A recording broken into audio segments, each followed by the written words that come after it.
Juan was in no hurry that Saturday morning. He woke up to the warm sunlight streaming through the wooden window of his simple room on the small farm where he had lived since he could remember. He was in his 50s, his beard was now stained white, and his hands were worn from ploughing the land and trimming fences. The life of a farmer followed a familiar rhythm, feeding the animals, checking the water troughs, fixing what was broken. It was a quiet existence, punctuated by routines that changed little. When his friend Raúl, the veterinarian from the neighboring town, invited him to a cattle auction that was taking place that morning, Juan hesitated. He didn't need any more animals, nor did he like the noisy, impatient atmosphere of those events. But he ended up accepting, more out of politeness than interest. He put on his worn-out plaid shirt, his cracked leather boots, and set off, never imagining that that Saturday would change the course of his life forever. Before continuing, take the opportunity to subscribe to the channel and follow other stories like this one, full of emotion, new beginnings, and humanity. The auction was taking place on a dusty lot with a strong smell of wet straw and fermented feed. Cowboys walked quickly, negotiating figures with numbers that Juan never cared to understand. In the main enclosure, well-fed steers, gleaming in the sun, paraded like fair trophies. But it was at the back of the corral, almost hidden behind a pile of damp hay, that Juan saw something that made him stop. It was a thin bull with bones visible under dry skin, with an open wound on its hip and eyes that no longer seemed to be waiting for anything. No one mentioned it, no one looked at it. It was like a mistake, left there by mistake. And Juan felt his stomach turn, as if something inside him was pulling him back to that image. It wasn't pity, nor was it logic. It was something else, a muffled pain, as if that scene had been ripped from a very intimate and familiar place. Juan stood there for a few seconds, observing the animal with a look that was a mixture of disbelief and something close to anguish. The other men, upon noticing his interest, laughed softly. One of them, a farmer with a light-colored hat and a thick mustache, commented loudly enough for everyone to hear, "That one isn't even good enough to be made into soap anymore." The phrase drew dry laughter, but Juan didn't react. He remained there, motionless, his eyes fixed on the bull. There was something in that empty look, in that short, muffled breathing, that moved him strangely. Without saying anything, he walked up to the person in charge of the auction and asked about the animal. The man, surprised, replied indifferently, "That one? It's sick. Nobody wants it. If it doesn't sell today, it'll go to slaughter." Juan nodded, as if hearing confirmation of something he already knew deep down. He took his hat off, scratched his sweaty forehead, and on an almost instinctive impulse, said he would keep it. He paid little, less than a used saddle, but the real value of that gesture could not be put into any number. When he returned to the corral, the men were no longer laughing. Now they looked at him with the same contempt they had reserved for the animal. The journey to the farm was slow. Juan insisted on driving the old Ford truck he used to carry feed and sacks of corn, as if he had to drive the entire route under his own control. The bull lay down, exhausted, panting, showing no sign of life other than irregular breathing. Juan thought in silence the whole way. His chest felt tight, as if he were repeating an old gesture, something his body remembered but his mind couldn't name. When they arrived, he didn't take him straight to the corral. He chose a patch of shade near the main barn, covered the floor with clean straw, and gently placed him there. He watched for long minutes, like someone watching a fire that could go out at any moment. At that moment, he didn't know if the bull would survive the night, but he knew with a dull, uncomfortable certainty that he had to try. For the first time in a long time, he felt that this, saving that animal, was a kind of urgency that he could no longer ignore. The next morning, the bull was still alive, and that in itself seemed like a miracle. Juan woke up before dawn and went straight to the barn, without having breakfast or changing his clothes. He carried a bottle of warm water, and a bowl of wet feed mixed with a supplement that Raoul had left there the day before, more out of courtesy than any real expectation of improvement. The bull didn't move. Its eyes, half closed, followed Juan with an almost imperceptible slowness. He knelt down beside it, wet a cloth, and began to clean its snout and wounds. There was no rush. Each movement was careful, like someone treating something too fragile to withstand the world. Juan spoke softly, whispering meaningless words, but with a familiar tone, as if the bull was someone who needed to hear more than understand. And for the first time, the animal moved its head slightly, an almost imperceptible gesture, but which Juan perceived as a nod in response. "You'll get through this, big guy," he murmured, with a certainty that came from a place he himself couldn't explain. In the days that followed, Juan established a new routine. He began waking up even earlier, preparing food more carefully, and cleaning the bull's area with a level of attention he had never paid to newborn calves. Whenever Raoul showed up, he would watch from afar. He was skeptical, but also curious. One day, he even asked, "Why put so much effort into an animal that won't last a week?" Juan took a while to answer. He looked at the ground, then at the bull, and simply said, "Because he's alive." He didn't explain anything else, and he didn't need to. Each act of care was more than an act of compassion. It was as if Juan was trying to correct a past mistake, to continue a fight that had been interrupted. The bull, now named Jatoba, began to react. First, he accepted the food without help. Then, he tried to lift his front legs. And on a cloudy morning, with the dew still clinging to the corn leaves around the shed, Jatoba stood up, still trembling but standing. Juan said nothing. He just looked up, his eyes filled with tears, as if he were silently thanking. If this story resonates with you, click the like button. It's a simple gesture, but it helps this content reach more people. Jatoba's recovery was slow but steady. In a few weeks, what had once been a pile of bones and patchy fur began to gain volume and color. His fur, which had previously been dull and full of holes, now grew thick, with a reddish-brown hue that shone in the sun. His wounds healed one by one, and his eyes, which had once been lifeless, began to shine with curiosity and attention. Juan continued to care for him as if he were cultivating a rare plant, and little by little he adapted. The main corral to receive him, he installed reinforced bars, a sturdy wooden roof, and even improvised a new water trough with a drum cut in half. The other animals seemed to respect him. Or perhaps they just felt that there was something different about this bull that was being reborn before their eyes. Raoul, although still skeptical of miracles, began to write down the recovery data and take photos. It was an atypical case, perhaps even useful to present at some veterinary conference. But Juan didn't care about data. What he saw in Jatoba didn't fit into any table. It was during one of these baths that Juan noticed the mark. It was partially covered by the new hair growing on the animal's back, near the left loin. When he wiped it more firmly with the damp cloth, he saw that there was something engraved on the skin, an old but clear scar from an identification tattoo. He frowned, cleaned it more thoroughly, and read the numbers and letters carefully. He didn't immediately recognize its meaning, but he knew that the mark was not common. The following week, he took a photo to an acquaintance in Goiânia who worked with genealogical records of elite cattle. The answer came in less than 2 days. Jatoba was a direct descendant of an award-winning lineage, bred on a stud farm that had closed due to bankruptcy 3 years earlier.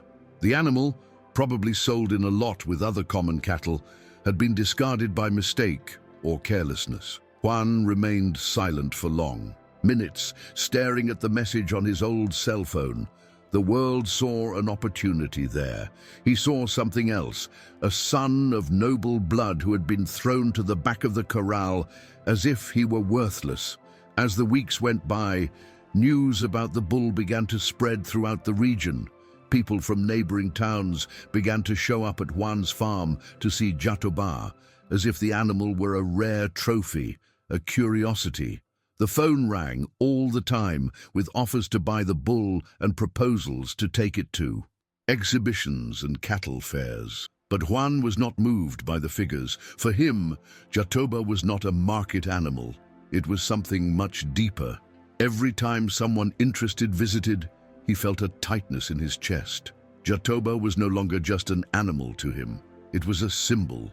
With every look of contempt the bull had received at the auction, a scar opened in his own soul, reminding him of the pain he had also experienced. The loss of Caio, his only son, who had died months before, a victim of a rare disease that no one had known how to treat. It was as if, in that animal, Juan had somehow managed to rescue the memory of his son. What Caio had not had as a chance, Jatoba would now have, and this gave Juan a sense of mission accomplished that no cattle sale could offer. One afternoon, Raúl showed up at the farm with a proposal, bringing a contract with him. "This bull is worth a fortune, Juan," he said, with the same lack of emotion as always. "A sire of this lineage could bring in millions. People in the capital are dying to have one like this." Juan looked at the paper, read the conditions, and with the pen in his hand, stopped. He thought about the proposal. He thought about the simple life he had on the small farm, and how that money could change everything. Maybe a new fence, better conditions for the other animals, even a trip for him and his wife. But when he looked at Jatoba, who was lying on the grass, his eyes shining in the late afternoon sun, the thought disappeared. He put the pen in his pocket and looked at Raúl.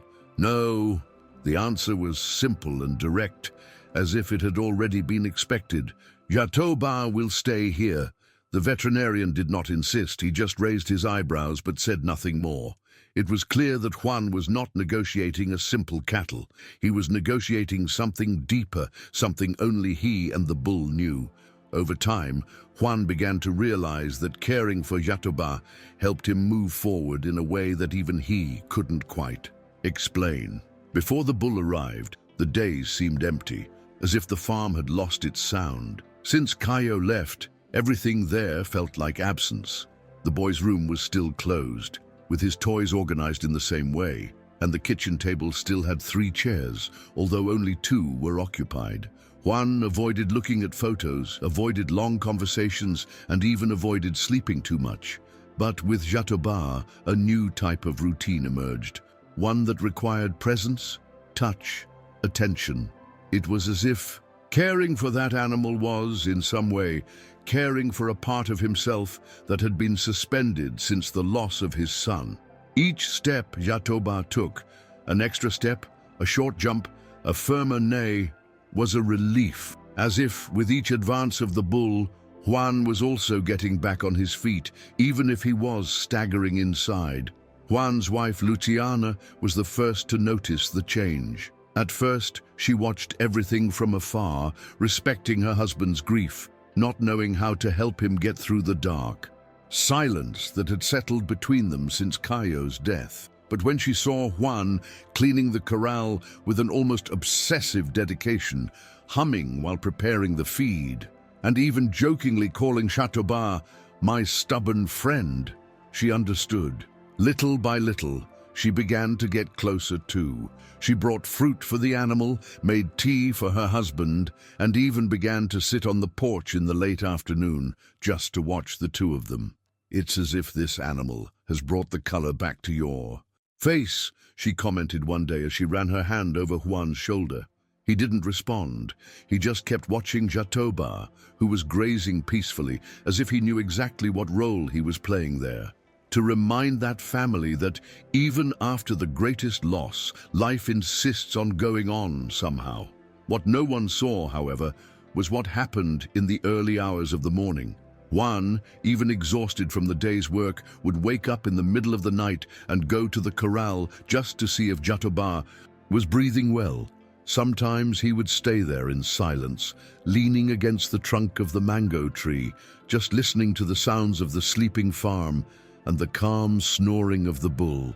On other nights, he would take a chair and talk to himself, talking about Caio, about things he had never had the courage to say out loud. He would tell them about the day the doctor said there was nothing more to be done, about the feeling of helplessness, about the scream he had swallowed when he realized. He would not be able to stop what was coming. Jatoba listened to everything in silence. Every now and then, he would let out a long sigh as if to say, "I'm here." Juan, at those moments, would cry without shame, without hiding it from anyone, because there in the dark, between the smell of the grass and the slow breathing of the animal, there was no longer any appearance to maintain. It was on one of those nights, at the turn of the season, that Juan made a decision. It wasn't enough to just keep Jatoba alive. He had to make his story known. The next day, he sought out Raúl and asked for help in officially registering the bull's lineage and organizing a small event on the farm. He wanted to show that this animal, which had once been rejected by everyone, was now a symbol of resistance, but not because it had been born to champions, but because it had been saved by affection. The veterinarian, although surprised, agreed. Together, they organized a small presentation for the neighbors and farmers in the region. Nothing fancy, a few bales of hay as benches, coffee filtered through a cloth, and an improvised poster with the name of the event, The Story of Jatoba. On the scheduled day, more than 30 people showed up, some out of curiosity, others out of friendship, and all of them, without exception, left with something on their chest, a mixture of emotion and shame for having once ignored that animal as if it were just another burden to be discarded. The event had a bigger impact than Juan had expected. A few days later, a small local newspaper published an article with the headline, "The Bull That Came Back to Life and Gave a Man His Life Back."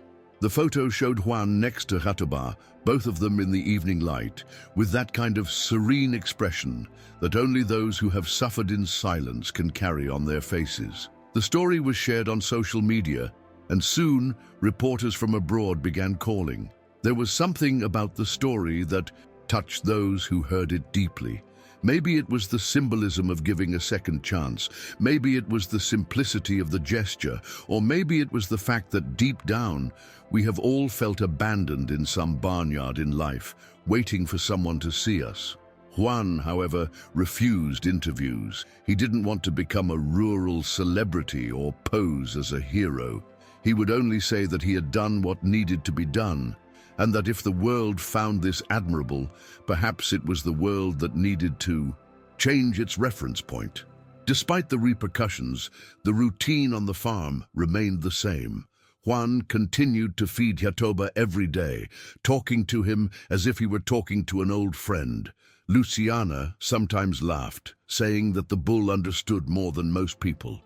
And maybe he really did. There was something in his gaze that seemed always attentive, as if he recognized every word Juan said.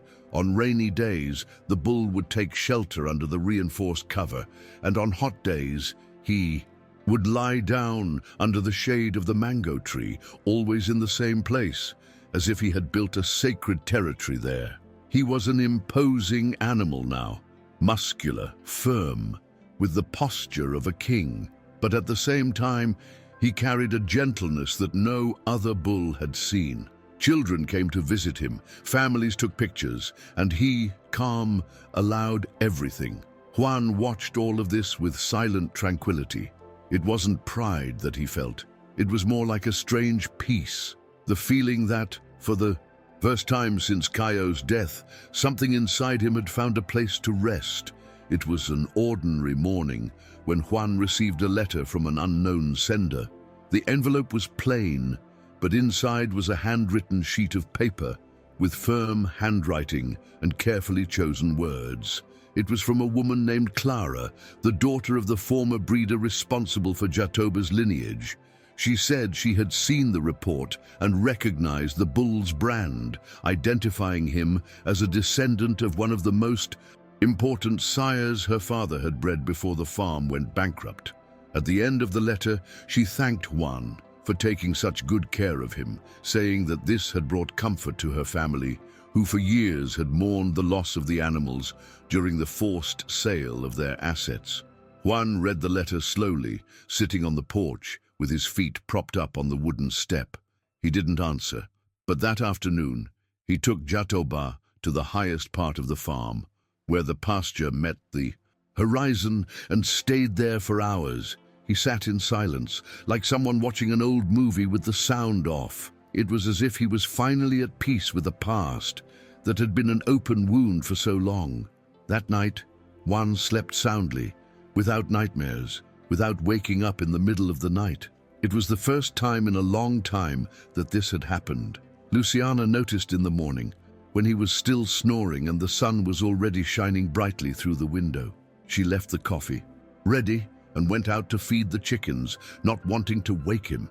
When he finally appeared, he seemed lighter, as if something inside him had been reorganized. He spent the day, unhurriedly, taking care of his chores with a discreet smile on his face, and then went to the corral to see Jatoba. The bull approached slowly, rested its head on his shoulder, and stayed there, quiet. Juan closed his eyes for a moment, as if he felt a hug coming from far away. Maybe it was all in his head, or maybe not. But in that silent touch, he swore he felt Caio's presence, not an apparition, not a delusion, just a simple and profound feeling that somehow his son knew and approved of what he had done. Months passed, and Juan's farm once again became a place where life was gentle. The smell of bread baking in Luciana's kitchen, the sound of roosters at dawn, the swaying of trees on windy days. Everything seemed more alive, clearer. Jatoba now walked steadily through the pasture, and his presence was already part of the landscape, like a landmark. Sometimes Juan found himself simply observing the animal from a distance, doing nothing. He didn't think about business or the future or what could have been. He just looked, as if that look were enough to fill everything that had once been empty. People still showed up, some to see the bull, others just to chat. There was something different there, something that attracted people. Maybe it was the history, maybe it was the energy of the place. But Juan knew what it was. It was the way in which silent love, the kind that doesn't need to show itself, had restored what seemed lost. One weekend, during the community festival, Juan was asked to go up on stage and tell the story of Jatoba. He hesitated, as he always did when faced with any presentation, but he ended up accepting. With the microphone in his hand and a firm voice, he told everything: the auction, the decision that no one understood, the days of care, the recovery, the mark on his back, and finally, Caio's presence in every gesture. He didn't make a pretty speech. He didn't use difficult words. He just talked about what he had experienced. When he finished, the square was silent. No one applauded right away. People just stood still, as if they had been lightly shocked in the chest. Then someone started clapping, and soon the whole square followed suit. Juan got off the stage with tears in his eyes, but his heart at peace. For the first time in a long time, he didn't feel longing like a wound. He felt it like a reminder that love doesn't die with absence, it just changes form. And tell me in the comments, did this story remind you of anyone? Of a phase in your life? I'd love to read what you have to share. After that day, Juan stopped referring to Jatoba as the bull. He started calling him just compañero. Come on, compañero, he would say every morning as he opened the gate. It was a simple word, but it was loaded with everything he had experienced. Alongside the animal, pain, patience, hope, rebirth, Jatoba seemed to understand. He followed Juan like an old dog, attentive to the steps and moods of the man who had saved him. The two of them together formed a portrait that was hard to forget. A man in a faded hat and a bull, weighing almost a ton, walking side by side as if they shared the same soul. The neighbors, who had previously mocked Juan's choice, now waved respectfully as they watched them pass. It was impossible to look at that, seen, and not feel something tighten inside, because deep down, everyone there had lost someone. And seeing that unlikely friendship was like a living reminder that it is possible to carry on, even with a heart full of holes. One night, while they were watching the stars from the balcony, Luciana asked Juan if he thought Caio would have liked Jatoba. He took a while to answer. Then, with his eyes fixed on the dark sky, he said, Caio would have done the same. He always saw value where no one else did. The silence that followed was not heavy. It was a good silence, full of presence. A silence that did not demand answers.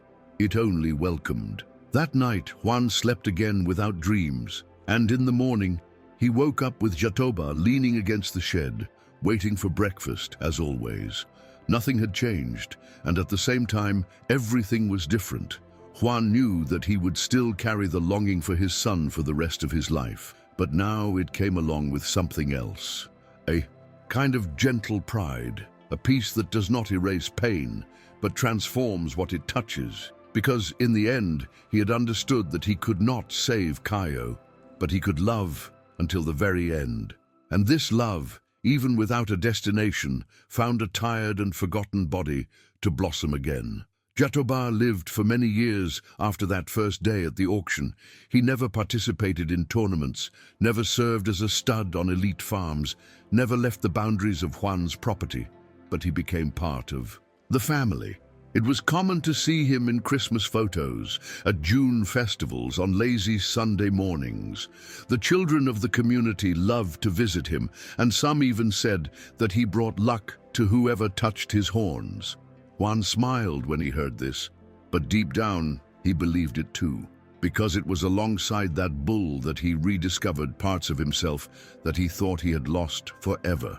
When Jatoba began to age, Juan felt it before he even saw the signs. His pace slowed, his eyes grew weary, his mornings became quieter. But there was no despair, only the certainty that the cycle was closing in the right way. On Jatoba's last day, Juan stayed with him from start to finish. He sat next to the animal, placed his hand on its forehead, and stayed there for hours, in silence as he had done so many other times. When the bull closed its eyes and let out its last breath, Juan did not cry. He simply took a deep breath, stroked its head, and whispered, "You were much more than they said you would be." He buried Jatoba in the high field of the farm, near the fence that overlooked the valley, and placed a simple wooden plaque there, written by hand. "Here lies the one who taught me to carry on." Today, anyone who passes by sees the plaque and asks who it belongs to.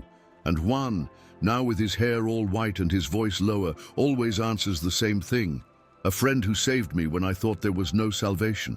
And then he goes back to walking through the pasture in peace. Because, in the end, that was what Jatoba represented. Not a miracle, but a choice. The choice to not give up, not on himself, nor on others, even when everything else has given up. If this story really touched you, turn on notifications so you don't miss the next videos, and share it with someone who also needs to hear this today.